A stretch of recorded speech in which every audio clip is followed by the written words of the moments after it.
Good morning. Happy Independence Day. May you have a blessed and joyful celebration on this 4th of July, rejoicing in the freedoms that we have here in the United States of America. I want to start today by reading the entire preamble of the Declaration of Independence.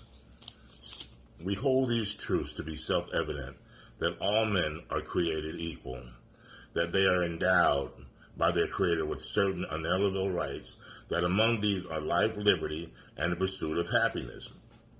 That to secure these rights, governments are established among men, deriving their just powers from the consent of the governed. That's us, the governed people.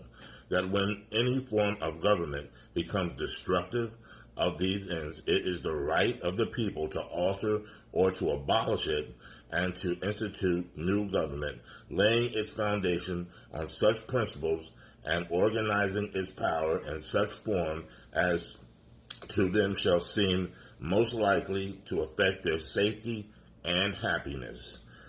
Prudence, indeed, will dictate that governments long established should not be changed for light and transient causes, and accordingly all experience has shown that mankind are more disposed to suffer while evils are sufferable than the right to right themselves by abolishing the forms to which they are accustomed.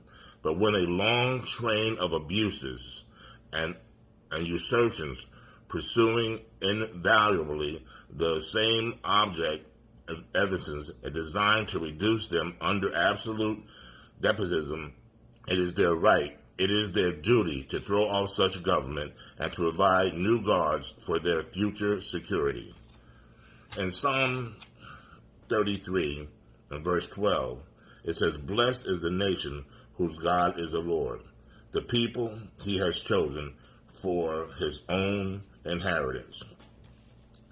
Listen, when the foundations of our nation and the nations of the world seem to be unraveling, God calls us as believers in himself to look higher and to see the eternal nation that he is building.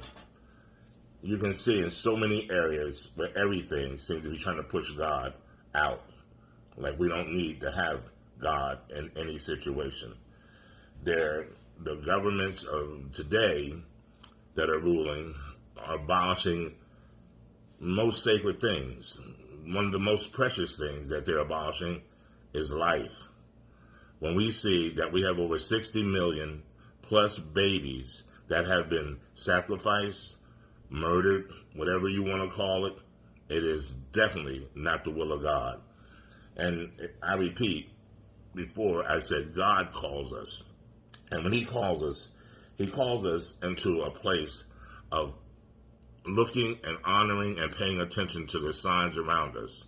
And when we see things going on that are not right, it is time for us to take notice, but yet to stand up for righteousness. When we do these things, we won't be so distracted by the beauty of boom, explosive fireworks, because that truly becomes a distraction. What we need to do is turn again to the line that says, "Thy kingdom come, and thy will be done here on earth as it is in heaven." We need to return to prayer as God has called us to do in 2 Chronicles 7:14.